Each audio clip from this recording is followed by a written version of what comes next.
Welcome to the show, everybody. Our guest, Deanna Hann, is best known as a transformational coach, a sought after public speaker, an author, and an educator and a mentor. And as she often says in her bio, she's not limited to any of these. She is so much more. And yeah, I'm very excited. So, Deanna, welcome to the show.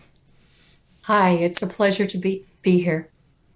Awesome. And now, this is the reason I brought you on. So when I came across your profile, you had this incredible story about going into the Amazon and being brought in by, I think it was like shaman or tribes or whatever. But if you could Yes. please share with myself and everybody just the story of your life in general and Mm. start as early as you'd like. But how has your life led you to the person you are today?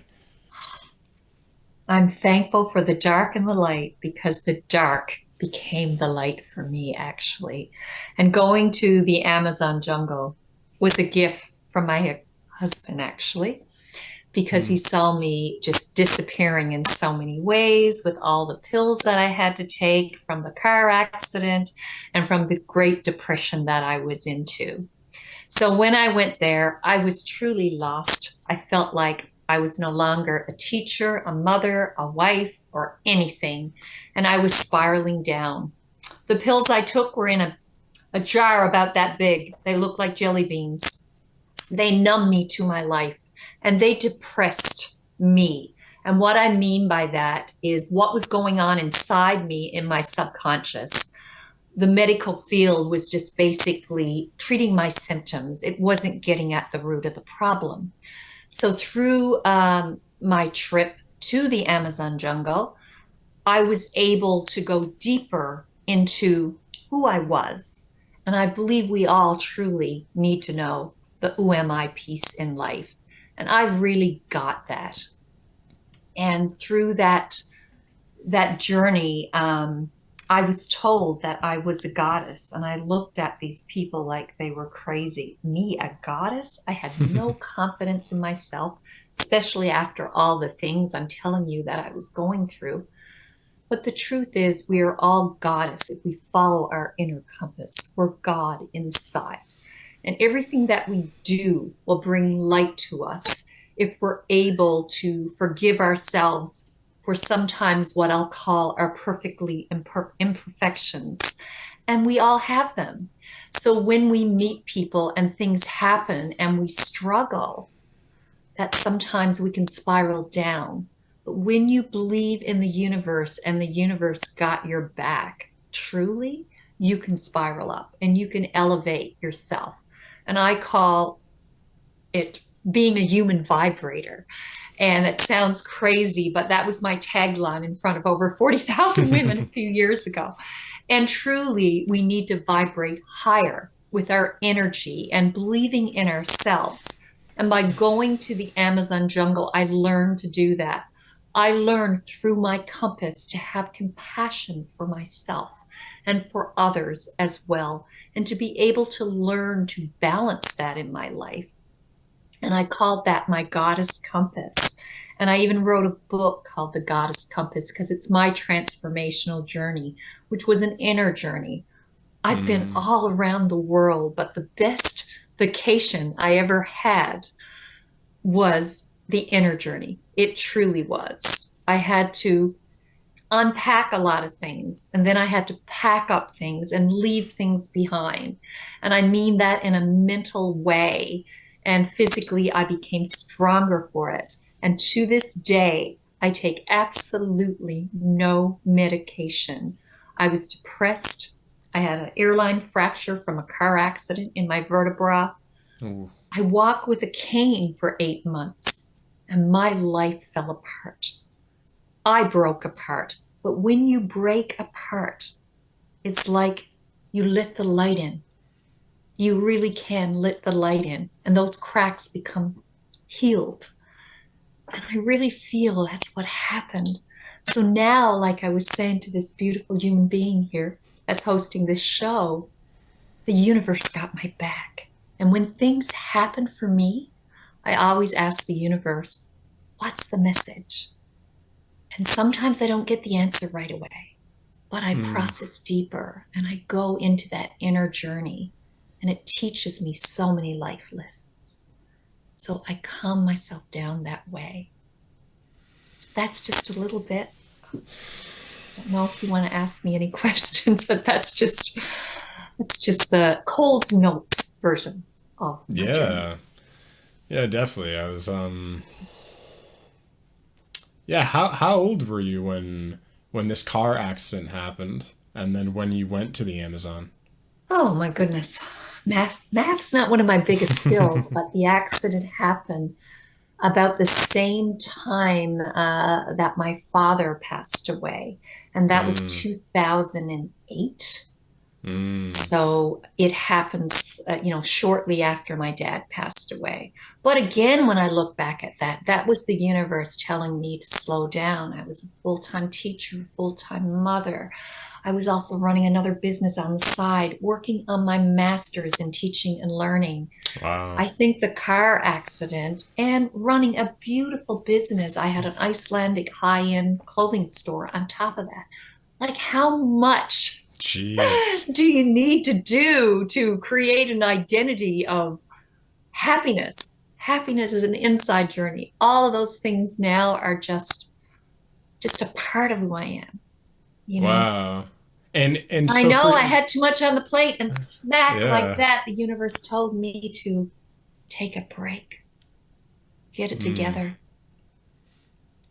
wow. And yeah, I'm thinking about that and I think I'm sometimes often actually blown away by the thought leaders or the mentors in the world, the Tony Robbins, these Mm-hmm. people that achieve something great at a time of their life. Could be early, could be late.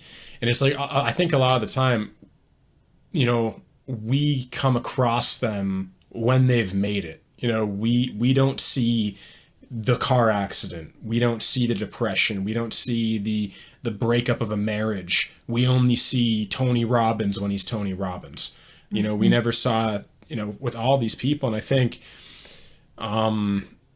yeah, I think sometimes we can think that people, like some people are just, special. And I think, to a degree, some people are born, come into this world with a numerology and an astrology profile that is, in some sense, destined for a kind of greatness, a larger than life greatness, a greatness that will touch millions of people. And other people come in the world to have a greatness that touches five, their family. Yes. Or, Mm-hmm. and I think there's these different levels of it. And I know with me, I've, uh, I've struggled. Like I'm 27 right now, and I've struggled my entire life up until probably 4 months ago, trying to figure out like if I was special. Because for me, I was expelled twice growing up. I was suspended probably 20 to 26 times. I had a very like extremely critical father, abusive household, yelling, screaming, some physical stuff, but mostly emotional abuse in a big way. And then losing all my friends in grade 9, and it's like my whole life. And what's interesting is when I look at my numerology profile, I'm an 11, which is all about leadership and confidence. And so Mm. it's interesting. And like when I looked into and researched numerology, apparently what those numbers are is every number stands for some path in life. And so for mine was, Yes. leadership and confidence, right? And then actually because I'm an 11, it comes together and it creates a 2, which is all about cooperation. So it's Right. a 2 formed by two ones, which is double leadership Mhm. and confidence. And when I researched it, it was like people that have an 11, and actually, I think Tony Robbins also has an 11, and Bill Clinton, oddly enough. But when I looked at it, it said that people that have whatever that number symbolizes, the person who carries that number goes through usually the first half of their life having a deficit of whatever that is. So most people come into the world with an average level of leadership and confidence. They get along with people. They take part in groups, no problem. They can step into leadership positions, kind of ebbing and flowing, nothing radically over, but it's natural, right? And then me, on the other hand, I was so broken down when I was a kid, where I had zero confidence. Literally up until 6 months ago, I told myself a story for a survival reason that I don't like leading because I don't like telling other people how they should live their lives, because I don't like other people telling me how to live my life. And while that's still a fundamental thing about me, is I do my best to allow other people to be fully themselves. And even I've sometimes, like, also because of that lack of a boundary, when I was growing up, that lack of self-esteem, that being crushed down to nothing and just like, you're not good enough, you need to be this, you need to be that, who you, like, fundamentally, like, the thing was like, who you are is not who you should be. I was too sensitive, I was too emotional, I was, literally all of these things, and so it was like, it was always, I'm surprised I even got where I am today, because it was always like, who you are is not who you should be. And something in me kept me fighting along, like, and there's also a rebellious part of me. There's always a part of me, again, to get expelled twice and get suspended 20 to 26 times. There's a level of an element of, you can't tell me who I'm supposed to be. And it did kind of crush me, especially because all of these things happened before grade 5. Grade 5, my mom tells me, she's like, grade 5, life finally crushed you. Like, you stopped rebelling. You stopped getting expelled. You stopped getting suspended. And from the outside, that would look like, oh, great, he's not getting expelled and suspended. But on a much deeper level, it's like, another way you can look at that is, he gave up. Like, he stopped trying to be himself. It was too painful to get expelled and have his dad come in or suspended, and his dad just like ream him down. You know what I mean? Repeatedly, just slashing at the knees over and over. And so finally I just gave in. And oddly enough, I came in this world highly rebellious, critical thinking, always asking why. Like, again, a massive challenge for me was, my mom says, like, I would always ask why. So if I get an answer, why is that? Well, because of this. Yeah. Well, why is that? Because, like, and it was essentially how I perceive it now, is there's a consciousness thread in me that, in some sense, I was a philosopher with a brain that couldn't do philosophy. Because again, what 5-year-old can start asking questions about Albert Einstein and Nikola Tesla? So what is a philosopher early in life, before they have the worldly understanding to know what the world is around them? They end up just asking why all the time. When someone says something, there's why? Because that is the spiritualist, that is the philosopher, that is the psychologist, is the person that wants to know, well, what is above that? What's above that? What's above that? And really, it's almost, some atheists go down this track, but I think it's always like this kind of question of like, what is the universe? I think that when you ask why so many times, you end up just getting higher and higher and higher. And then you get to a point where, okay, you ask questions about human nature, and then you go, okay, well, why are humans like that? Then you get into the spiritual, because psychology can tell you, in some sense, this is just my belief of it, psychology, the limit of psychology is the human being. And then as soon as like you almost get through the human being, you almost get into sociology. And then it's about how groups of because we're not in a vacuum. So it's like the limit of psychology is understanding the individual in a vacuum. Obviously, that's not all of it, but in some degree, it's a very individualistic view of the human being, in my experience. And then when you get above that, you get into sociology, which is, it's not just an individual, we're part of a collective, and we're part of a society. Right. And even you get deeper than that, and this hive mind of spirituality, Carl Jung, the collective unconscious, and you get into these like, again, everything, when you start to ask more and more and more questions, you can't help but getting more esoteric, because you realize that then you get into beyond sociology, is that we're all linked from a consciousness level. And then you ask, okay, well, what about genetic memory? What about epigenetics? What about generational trauma? And then you get into, when you get into generational trauma, it's like, okay, where is that stored? Is that stored in the body? Is that stored outside the body? And then, another one of my questions was always out of body experiences. If you can die and then you can have an experience of an out of body experience and retain that memory when you are resuscitated, and you can tell the doctor, because this actually happened to a friend of mine. He was clinically dead.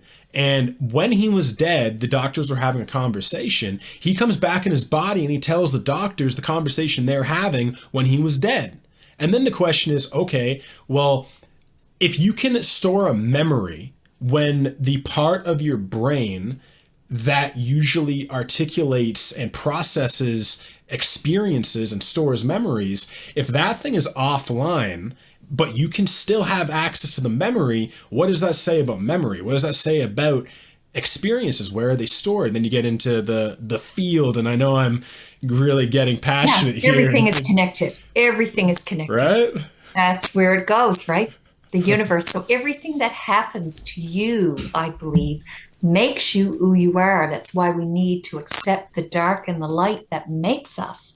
We're all beautiful mosaics, so we got to learn to love every part of us and learn to live through that. And through that transformation, we can find that peace, love, and joy within ourselves to be able to share in our oneness.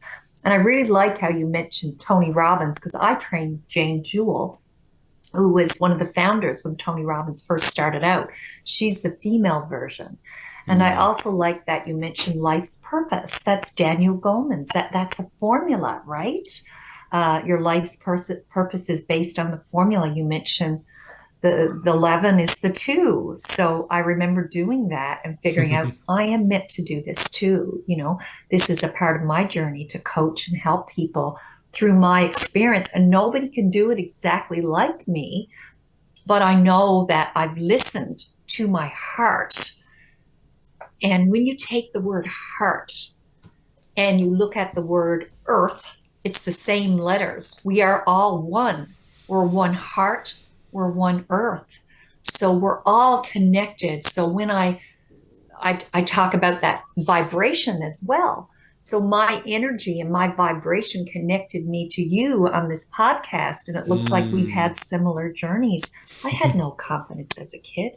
My gosh. It was unreal. I was the little girl that was scared to open her mouth and even give herself a compliment, alone speak up for myself if I was doing something that someone thought was wrong. And the thinking about outside the box part, I always beat a different drum. I always traveled a road less traveled. I think that's Scott Pick, the book. I don't know if you're familiar with it. But the inner journey was being the loner and trying to figure it out. And I question everything. And philosophy is your thoughts, right? Yeah. So if you question your thoughts and everybody's telling you what to do and what to say and what to think, how can you love yourself like that if everybody is, scrambling and trying to make you something that you don't want to be? You got to find your own way. And once you find your own way, that's how you become confident. Really believe that with all my heart and soul. Yeah. And I'd actually love to get into this with you.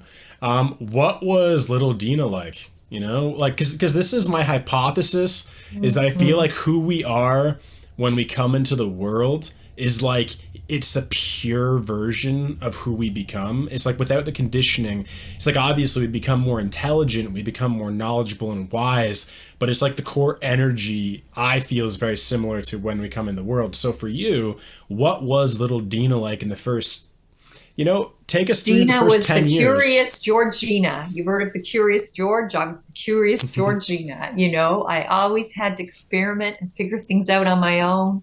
I was an avid reader. I loved books like Nancy Drew and the Hardy Boys Yeah.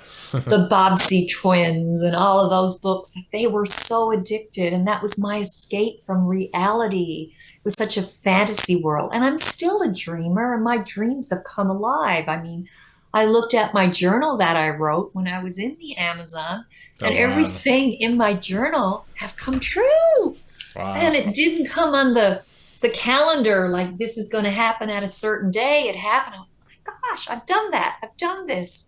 And I'm so grateful that I believe in that stuff because now there's living proof, that your dreams can really come alive when you believe enough. Yeah. So Mm. Dina was a very to herself. Like I did have friends, but I was very shy. I didn't pick up for myself.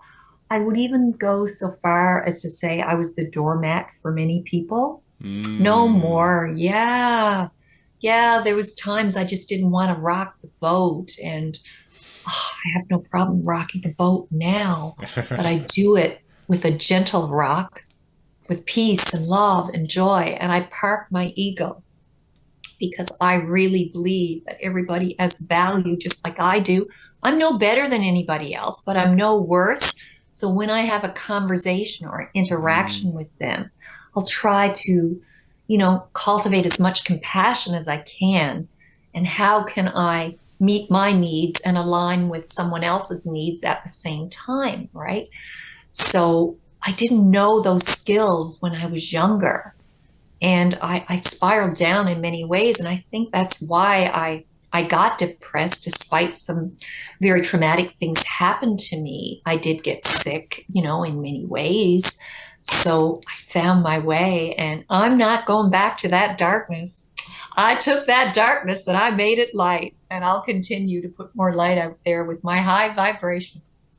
Mm. hmm And I'm Very still a beautiful. dreamer, and I'll never stop dreaming. Yeah, me too. I still I read fiction for an hour before bed still every night. That's still part of what I do is just again like you said getting lost in fantasy worlds and stuff. And Yeah. one question I have for you because this is something I'm still figuring out because I still go through emotional fluctuations Mhm. quite quite often, and I'm curious when you say like you came from darkness and now you've made it light and you won't go back into the darkness if I'm paraphrasing correctly. Mhm. How do you view the natural ebb and flow of your emotional state and the possible ebb and flow of darkness and light in order to go through a period of darkness to better appreciate the light and get a contrast and an empathy for the different aspects of life itself? How do you view that? Um, I view that in a number of ways. So you're asking me how do I use my ebb and flow now and how that connects to my emotions, or the Yeah. reverse? I just need to make that clear Yeah, the because it's prior like a more. dichotomy in a way, isn't it? Yeah, yeah, because like I guess to specifically ask my question is like I kind of I have a belief in some sense, and it is a belief, it's something I've chosen to believe that life takes us up and it takes us down in a way to like understand life in some sense. Because if all you are is happy and blissed out all the time, I feel in some sense this is just again I could be wrong here, but I feel like you lose the ability possibly to appreciate the dark. I feel like almost dark and light are two sides of a whole, like Mhm. yin and yang. Yeah. It's almost like again it's like the yin yang symbol is like the black and the white, and there's a black within the white and there's a white within the black. And so Right. someone like you, like I'm very inspired by the fact that you have found a way to be sustainably happy, content, and joyful in your life. And I'm wondering, do you ever go through periods of, I don't know, low depression and darkness? Absolutely. I am Okay. human, but my spirit elevates me. Oh my goodness. I'm so glad you asked that question. Happiness is a state of mind, but it's not steady. Like anything in Mm. life, like we're constantly changing. Change is the only thing is constant. So are the emotions that are emotional, you know, they move with you. So regarding the ebb and flow, my goodness, I've had dips but what I like is all the personal development that I've done. I don't stay in the suffering Mhm. and the darkness very often because I've done enough of it. I don't want to go back there. And I'm going to add something onto that. I call it my um, little spectrum. There's love on this side and there's fear on this side. When you have fear, you sometimes get caught in the dark and you don't know that you're enough. But when you love yourself and you love other people, you're able to balance it on that spectrum and get it right and align it. And I really feel that's what helps me stay afloat and get over any of what I call my dark emotions, the ones that I accept, because I really believe every emotion is valid. But Mm. with the ebb and flow, my goodness, that's life. There's ups and downs. And like you said, you wouldn't appreciate the love and the joy and the peace if you didn't experience the darkness so deeply. So I feel now my love is so deep and so intense and so powerful, and the vibration is so high, is because I went from the lowest to the low. I was Mm. literally in bed for days suffering. I Mm. didn't have any value for food. My heart was broken in so many ways. Like my life was just drifting away. Now I know how valuable I am. And I'm on this purpose. I'm on this planet to spread love and hope and faith and joy for anybody who's suffering. And that's anybody with sickness of a mental sort or a physical sort, and people whose spirit is just dimmed so much because of the trauma in their life. I've experienced it all, so and I always say to my clients when I coach, God, do not create junk. And He never started with you. And that brings me back. And I realize sometimes there's some junky things that can happen. But when they happen, it's just like, what is the lesson from the universe? And how can I throw that junk away, shut it in a drawer, get rid of it, and learn the lesson from it and break the pattern and break the cycle that gets me to the darkness. So, yes, I still experience darkness. We all do. That's life. There's dark and light. Look at our 24-hour days, not in every Yeah. part of the universe, but there's light and dark everywhere. It's light and dark in our life, but that's what makes us appreciate the light even more, isn't it? And go towards it instead of the dark. Always go towards the light any way I can. I might stumble and fall at times because we do that in the dark, don't we? Because we can't see. But truly, my eyes are awakened to always go towards the light as much as I can. Mm. I hear you. So what I get from that is that all human beings go through these fluctuations of emotion. Sometimes you wake up with just a feeling for whatever reason, and from what I gathered from what you were saying is that so much of the suffering is us being terrified of that feeling and us beating ourselves up. Why are we feeling this way? I shouldn't be feeling this way. Then you hear your father, your mother in your ear saying, you're feeling this way because you're not good enough. And then really it's like the suffering is the initial thing, but then what catalyzes it and becomes suffering is all the stories and things you're telling yourself, and in essentially like you're trying to run away from it, and trying to run away from the feeling is what causes Yeah, anxiety.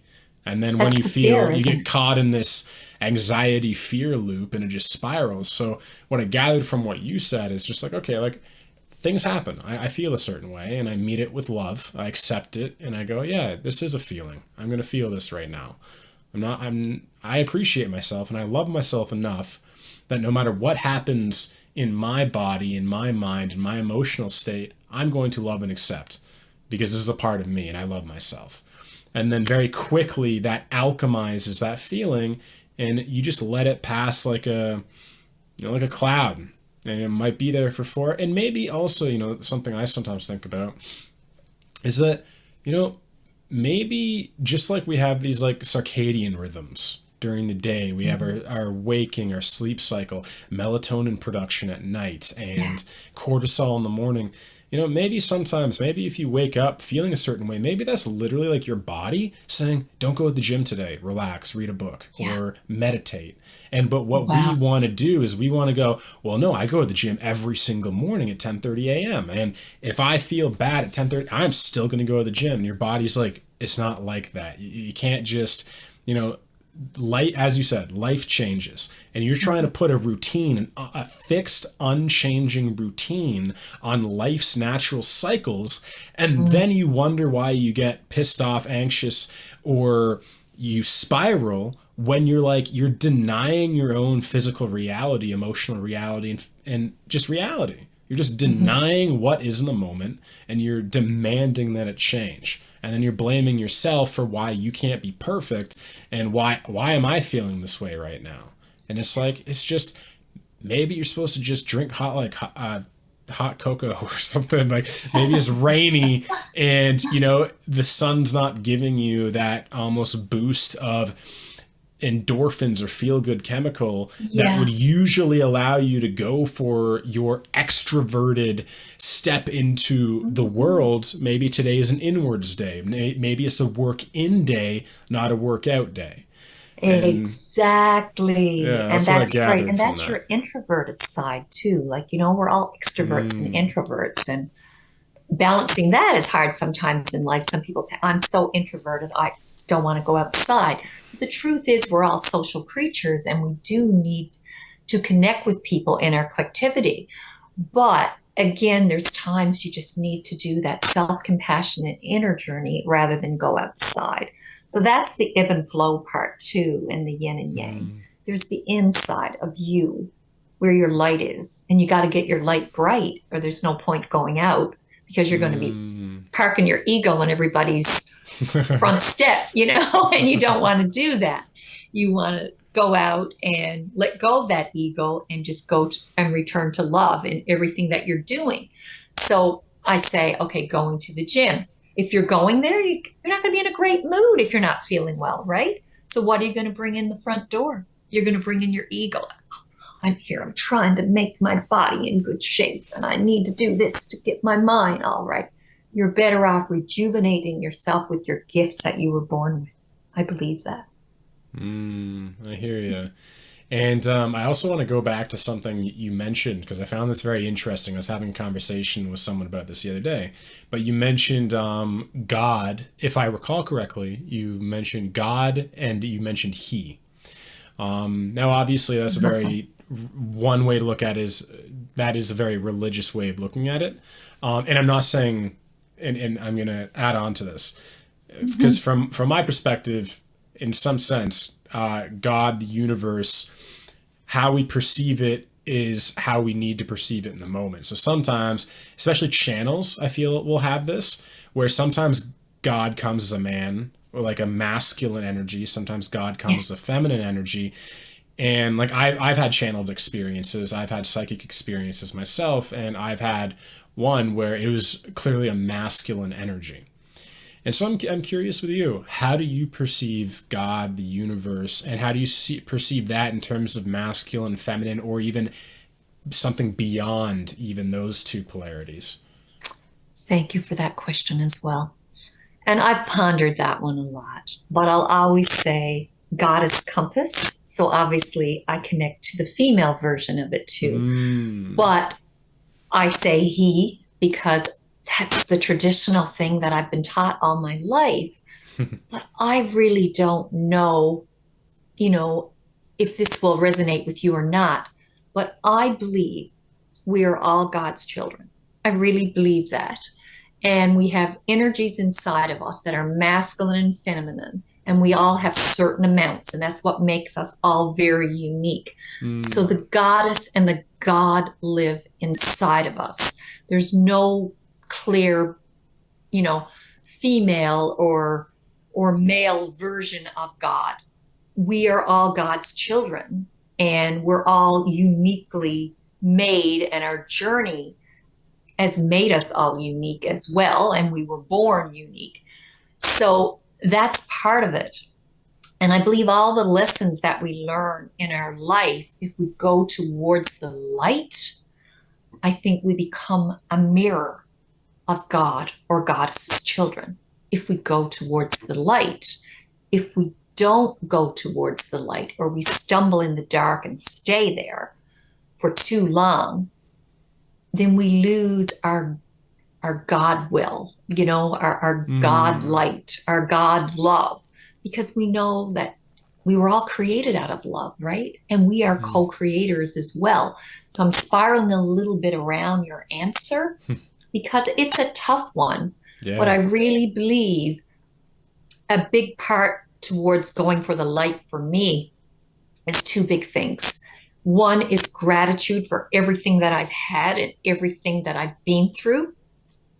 And I mean the dark things that brought me here, the things that I suffered through, because that's how I learned to really appreciate the light and I don't want to suffer anymore.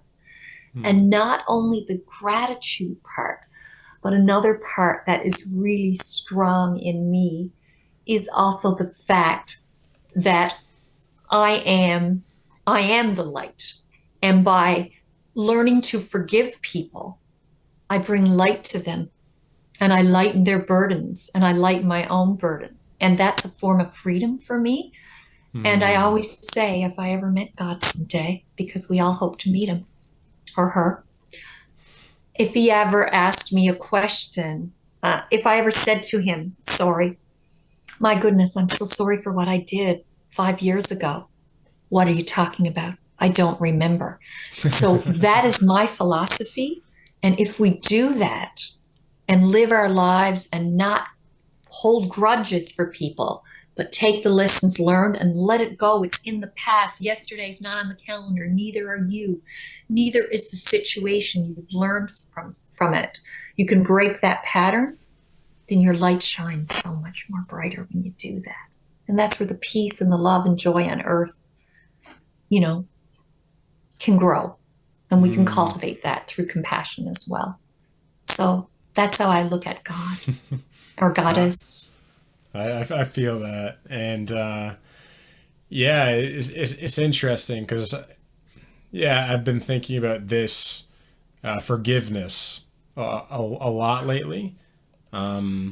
Because even just yesterday, I had a tough, I have obviously just like everybody, some tough relationships in my life, a lot of time with family members, and I could feel some resentment coming up with this person towards me.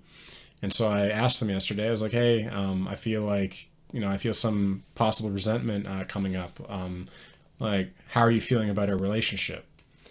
And and they just like, yeah, viciously, I don't want to say attacked me, but they're just saying all the things that they don't appreciate about me and don't value about me, and that I'm selfish and I don't care about anyone and all of these things, and bring out some things I did like, years ago, and these things, and it was tough. It was tough to just stand there and look them in the eyes and go, like, after I think they were talking for like 15 minutes, just like stream of conscious all the things that they highly disliked about me. And then at the end it was like, I think one of the final statements, I don't remember it completely, but essentially it was like, it was almost like, you need to see this. Like, you need to see that you're selfish and all these things. And then I was just like, I took a deep breath and I was just like, oh, yeah, I hear you. I hear you. And then I asked them, like, would you like to hear my perspective about some of these things? and my side of these events that we've both been part of. And they like reluctantly, they're like, oh, okay. And so I went through it, and I wasn't necessarily like saying they were wrong. I was just saying like, I'm a human being too. And a lot of these things that maybe I do, I'm usually in a fear state. I'm usually afraid. I'm usually hurt. And I don't, if I do anything to hurt you, it's like, it's not, I'm not trying to do this. I'm not trying to hurt you. I'm hurting. I have trauma. I have wounds from my childhood, that get triggered sometimes. And it was an interesting thing because after we had that conversation, we like hugged it out, and it was very nice. And then I went for a walk for an hour and a half, I think. And I was realizing that all of these examples of things that hurt, of maybe things I've done 10 years ago, 5 years ago, a few months ago, when I looked at these things, I realized that they don't hurt because they are blaming me and they are making me hurt. They hurt because I haven't forgiven myself. There's still a part of me that, yeah, is partly ashamed. And it's like, it's not like they're bringing something up and creating a pain and handing it to me.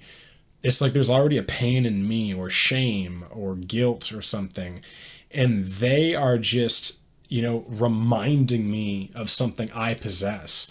And really where the hurt is like, I'm like, please don't remind me of this thing because I haven't dealt with it. And I think a lot of the time, because we don't realize, or at least I don't realize, that the weapons other people use to stab me is not their weapon, it's my own weapon, and they're using it. And they're bringing it up, and I'm stabbing myself with my own weapon. And so, like, there was one of the things that, yeah, I reflected on yesterday, and I was like, okay, like, I need to forgive myself for doing this thing, because it really hurts when other people bring it up, and it makes me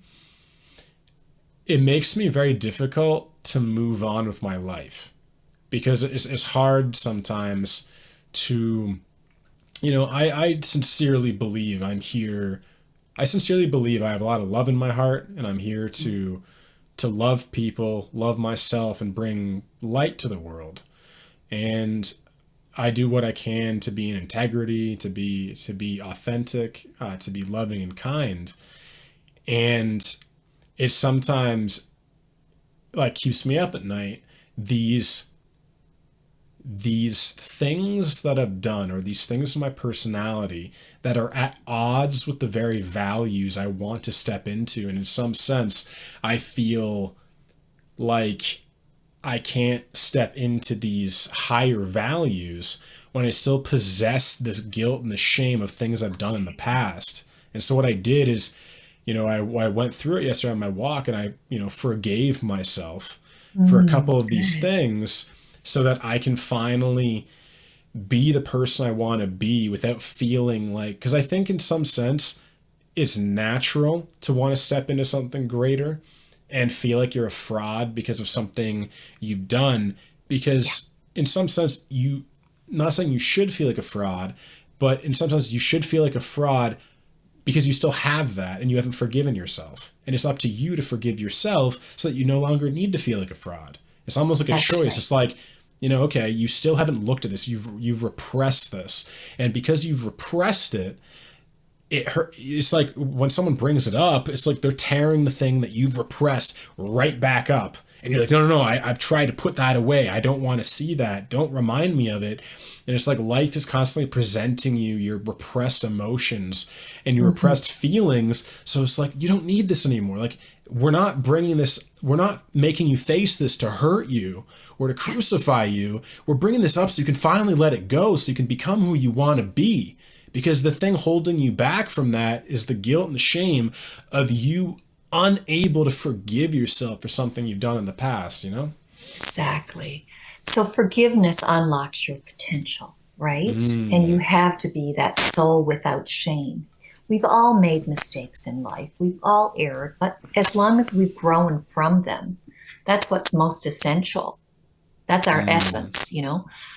yeah. Regarding the conversation that you had with them yesterday, what I would say as I'm talking to them under my breath is, I forgive you, I forgive you, I forgive you. Are you familiar with the Ho'oponopono prayer?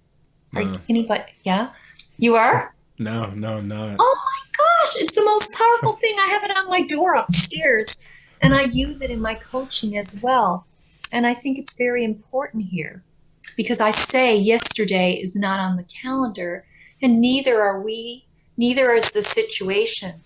But what I say is not to anybody in particular. Again, it's to the universe. It's, I love you. Please forgive me. Thank you. I'm sorry. So I'm saying that to start a new day because yesterday is not on the calendar. I'm not saying Mm, it to my loved ones in particular, but under my breath, if there's been an interaction in the past, I'm saying it to everybody. Because guess mm, what? That's a very important prayer that starts you with a blank slate moving forward. You have grown in so many ways, Anton, from the things in the past. That's called growing pains, you know, at times, and you can be a pain to others and you experience that pain too, right? yeah. So it comes together in that Opono prayer. I really believe that. So we have to be that soul without shame. And the other part I'd like to say is when you forgive, you do unlock your potential, but you also leave room in your heart for something more beautiful, more love in your heart when you forgive. You have space in your heart because your heart is expanding, it's opening. But when you don't forgive, it's like you've got your heart locked up like that, you know? And that's not Mm, good energy. So you want to raise that energy by opening your heart, by forgiving yourself and forgiving others. I truly believe that's how we unlock our full potential. mm, thank you. Hmm. Oh man, I definitely want to step into that. So Byron Brown, Soul Without Shame is a good book I highly recommend here. It will make you crystal clear how important it is to forgive and to be that soul without shame. Because mm, nobody came in this world with a manual or a woe manual or whatever, and we will grow together. And the togetherness is the important part with the one heart, one earth, and with our loved ones like family and relationships. The forgiveness is essential. mm, Gotta forgive yourself too, because we all make mistakes. And if you don't think you made a mistake, you're caught too much in your ego and you will never find a lasting love. mm. Mhm. Yeah, I'm really excited about my future. Like, I feel like I'm going through a lot of stuff right now in my Mm. 20s to yeah to allow something really beautiful in. Like I've talked to some Vedic astrologers and astrologers. Have had consultations and I'm into readings and that too. Wow. Vedic yeah astrology. It's I so cool. It's I a bit love it. complicated, but I'm getting there. Yeah, and it's like I've talked to psychics um and like yeah I someone a Vedic astrologer told me like I'm going through my Saturn returns very soon. Ah. Starting next month is when my Saturn return starts. And Mm. she's like, it's going to be very, very powerful for you because it's going to transform. And she even told me, she's A like, lot of I, change. yeah, she's like, I don't recommend getting in a long term relationship until you're 32. Because she's like, Mhm. you have this period where you're going to be rapidly evolving and changing. And she's like, either you either have to kind of allow yourself to be free to flow and evolve and change without, in some sense, a great partner won't chain you and a great partner won't keep you in a box. But a lot of people are caught up in the traumas, and a lot of people will subconsciously want you to be something they understand. And when I'm shifting and evolving so rapidly, either it's best to be by myself or find someone who can truly be on that path with me and evolve with me and not chain me and be like, hey, Anton is evolving. Unlock you. Yeah, because he might be different in a year than he is now. He might be a very much different and evolved person from the person I fell in love with. And sometimes when one party changes so much and another party stays the same or changes at a lesser rate, it causes this friction because the vibration is different now. In some sense they become out of alignment, and it's painful when that happens because you don't try to leave that person behind. You don't try to push them away, but it's like the very nature of you evolving makes it very apparent that maybe this doesn't work the way it used to. There's a certain glue that kept this thing working. You were in a similar place. You were in a certain similar mindset. You had a similar view of existence. You had a similar view of the world, of how both of you were in the world and your roles in the world. And when you are constantly evolving and changing and shifting, it can be very difficult for someone who can sometimes feel like they've been left behind. And I've been in both sides of that in my life. I've been on the feeling of being left behind, and I've been on the side of I'm not trying to, but I have less and less and less in common with someone that I used to love so much. And it's the question arises of, what do we do? You know what I mean? Like when the very glue that makes us feel so connected starts to kind of dissipate, and there's this kind of feeling of like a void left. And, in my experience, the best thing to do is just have a conversation about it and just be very open and honest to be like, hey, That's right. this is how I'm feeling. And how are you feeling? How does this feel like for you? This is how it feels like for me. And how do you see this friendship and relationship operating in the future? Because I want you to be happy too. And again, I think a lot of the time we cling on to the memories of how things were. We're like, oh, it was so great when things were like this. And we're almost always waiting for it to get back to that sometimes. And then sometimes it's the question of like, hey, I know, things were beautiful and we had something beautiful in the past, but I don't think that will ever, come back because I'm moving forward. And Right. and again, this only exists for who I used to be. And so, yeah, I feel just with like evolution and change and my Saturn returns and Vedic astrology, it's like a lot of things are happening. And all of this was to say your point about, getting to a point in your life where you're content. I'm not fully there yet, but I know I'm going to get there. I feel like Of there's just course. this Saturn returns period I think is going to bring up a lot of shadows in me, a lot of pain, a lot of hurt, so that I can finally forgive all of these things I've felt and things I've done and things that have been done not to me, but just relationships I've taken part in and how those relationships have impacted me. And I think this will bring up all of those things, as you said, so I can forgive them, so that I can step into my potential with my podcast and my career and the things I'm going to do in the world. Because I feel like in some sense, I'm going to do much more in the world than I'm doing now. I feel like as things evolve, as my energy expands, I'm going to be able to take on more in the world and be drained less by each thing. Because right now, I think where you are vibrationally is like there's a limitation to how much you can give, because you just give a certain amount and you get drained. And as you That's evolve, right. your capacity Exactly. to hold energy and maintain your own sense of well-being and energy reserves, and you learn how to more effectively and efficiently recharge your own batteries.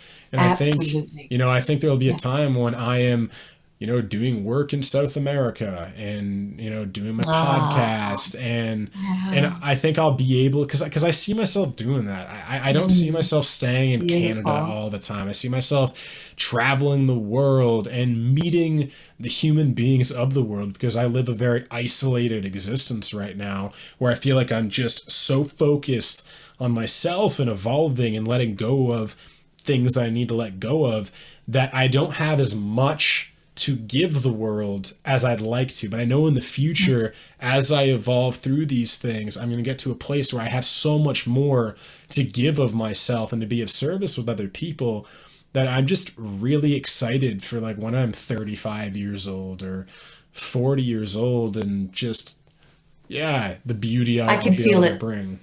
I can feel it. I can feel it. So forgiveness, to go back to that again, forgiveness, the word give and gift is so connected. So it's truly a gift you give to yourself to create that freedom in your heart to do everything you want. Because, you know, your heart aches when you don't forgive. You have that bitterness, and that's a lower vibration. So when you release that, you will elevate at a higher level in everything you do, not just as a person, but as your career, your spirit, everything. And that's what will get you to South America. And I can set up some contacts for you too. Aww. Yeah, it's my soul family there for sure. Wow. Oh, of course. That just clicked with me when you're like, I have contacts. I'm like, that's interesting. And it clicked. I'm like, wait a minute. Dina's the one who went to the Amazon. Of course, she has all these amazing things. Well, wow. But everybody's my family. I've expanded my family. I truly don't leave anybody out anymore. You know, if they want to leave me out, that's their choice. But I will still connect to them through my spirit world and, you know, my mental world. I will think about them and send them good vibes. But if they don't want to spend time with me physically, that's their choice. And I accept that too. I'm not everybody's cup of tea. Yeah. Yeah, that's even a thing I think I realized in like astrology and just personalities, is like there was a time in my career when this was more like 2.5 years ago, when the wounds I had from childhood led me, like my vision was I wanted everybody to like me. Like I wanted to be so pure and likable. People pleaser. 100%. Where I was like, if I just do a good job of being kind and loving, everybody will like me, and that is going to be my destiny. And now I've realized, like, just like literally, it seems like there's these archetypal personalities, and like even if you look at zodiac signs, there's the air signs. They all trine, meaning they all have harmonious energy signatures. So Gemini, Libra, and Aquarius, all of those signs are literally in harmony. They form a triangle in the zodiac.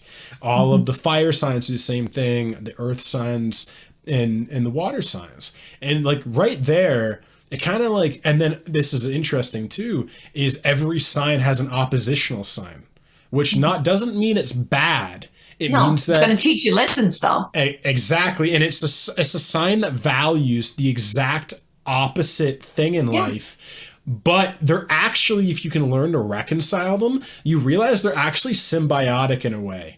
That they actually, like, again, life is all about duality, and there is no one way to perceive life and have an experience. And these things are these ways. And so when I look at personalities, like there's a time when I thought if I was just the best version of my personality, everybody would like me. And now I realize that if I'm the most, you know, full of that personality that I am, I'm going to be so magnetic to a certain kind of human being, and I will be in some sense so repulsive to another, like almost like a battery in some sense. I feel like it's not going to be repulsive as in disgusting or judgmental, but when I am so aligned with my energy signature, it is going to just naturally repel, just like two magnets, a certain energy signature. Because I've realized that I'm just like, for whatever reason, there's certain personalities that just don't gel with mine. And even you know, they're good people, and I've had podcast meetings with these kinds of people, and I'm like, why is this not working? Why is there like dead energy? Why is there just there's a lack of resonance? And I've racked my brain of like, what is that? Like, am I not good enough? Am I not enough of myself? Or are they not? And I've just realized, as I said, and I'm going to put the light on that one now, but do you mind if I turn my light on? Because it's getting dark here. Absolutely. Okay, I'll be right back. Excuse me for a second. So regarding that, the light part, you know, when you said, I'm not good enough, what I've realized, because we're all connected regarding that part, um, when someone is not happy and you're not their cup of tea, it's not about you. It's about them. It's about what they're lacking. It's about what they're struggling with. And not always lacking, that's probably not the right word, but they're going through their journey. And sometimes it aligns with yours and sometimes it doesn't. And that's okay. You just have to accept what is, you know? Mm, And if it doesn't connect, it's because of, it's not so much about you, it's about them. Always. I mm, don't take on other people's grief in that way. Being a counselor, when I'm online and stuff and helping with people, the bitterness and the anger and the sorrow and everything, they're still suffering. I don't want them to suffer. I don't want anybody to suffer. But if mm, they want to just stay with the bitterness and knock people down and, you know, just be very angry, that's a lower vibration. So I have to almost like put up my own armor and shield myself from that. yeah. A part of it is the Ho'oponopono prayer, but a part of it is they need to process all of that and let it go so they can connect to love again instead of the anger, which is a lower vibration, and fear sometimes. When Mm, people break up, like I'm working with a man right now that is going through a divorce. mm, And it's scary. He's been with this woman for a long time and being on his own. He's angry, he's bitter because his kingdom fell apart. But he's got to, you know, go through that process. And if he's tired of suffering and being angry, that's how he's going to attract love again. People are not going to be attracted to a bitter or angry man who's going to be talking about his past all the time. Want someone with love in their heart and not mm. fear, because fear is the opposite of love too, right? Absolutely. That's how we get our light back. We Hmm. don't take on other people's stuff. I have a question from your perspective on this then. Okay. If Dina is the, I don't want to say the best version of yourself, but is the purest energy, like of your personality, like when you are living your personality, your energy, your vibration to its fullest extent, do you think there will be any human, okay, let's say we lived in a world where everybody lived their personality to its fullest. Everybody was just fully themselves, Utopia. full of love, a utopia. Do you think there would still be people in the world that you don't resonate with? Oh my goodness. You're really good at your questions, Anton. I don't know. My thoughts on it as I just process that question, because that's an intense one, we're still very unique, you know? But if we all truly believe that we are love and we return to love, we would be getting closer to a utopian society. But obviously, you know, you, the definition of utopia is like it doesn't exist, Not but we, non-place. right. But if we keep going in that direction by going towards the light and our darkness through acceptance and cultivating compassion and understanding, then we would get closer to utopia than the world that we live in now, where there's so much suffering and there's battles of egos and people are looking for happiness outside of their self instead of Hmm. inside their self, you know, because truly happiness is an inside journey. There's going to be lots of things that are going to elevate that happiness, but you got to be happy inside with yourself and accept everything about you. And I'm not just talking about the physical, I'm talking about the whole journey. Like I said, the suffering in the past of the people that hurt me, they're forgiven. They're so Hmm. forgiven. I've done my crazy screams. I've done my anger. I've had my cane. I've had all my tears. I've cried 1,000 tears. But do I want those tears anymore? No. I want just beautiful flowing love and energy and peace and joy. Like I said, I want to be a human vibrator. That's where the utopia is. And if everybody can get to that level and park their egos, they have a better chance at going towards a more utopian world instead of a suffering world. And helping others when we can, and being kind and compassion. It's all under the umbrella of love, isn't it? Isn't that beautiful, and though? having faith too, Sorry, I just want to say, like, we all got angels around us. We just got to listen to them. And that's the universe. That's where the angels are. They're in the universe. We just have to listen to them. We do. Do you have a strong relationship with your spirit guides and your angels and all that? I do. Every single day. Sometimes the lessons, I don't like them, but I realize, I have to accept that it's for my best good. Some of them are really tough lessons. The toughest ones are the ones I go, God, you were right. You were right. So you're right is when you park your ego and you accept that someone else is right as well. And sometimes you don't even agree, but you want the peace part, right? So you have to, the calm. Because, the storms are stormy. The waves are rough. And when they're rough, there's no mirror. You can't see. But when it's clear and calm, you got a better view, right? And you do the right thing when you're calm. But when you're angry, you're not going to get the right answers. It's not going to return you to love, which is where most of the answers are, actually. Love for yourself and other people.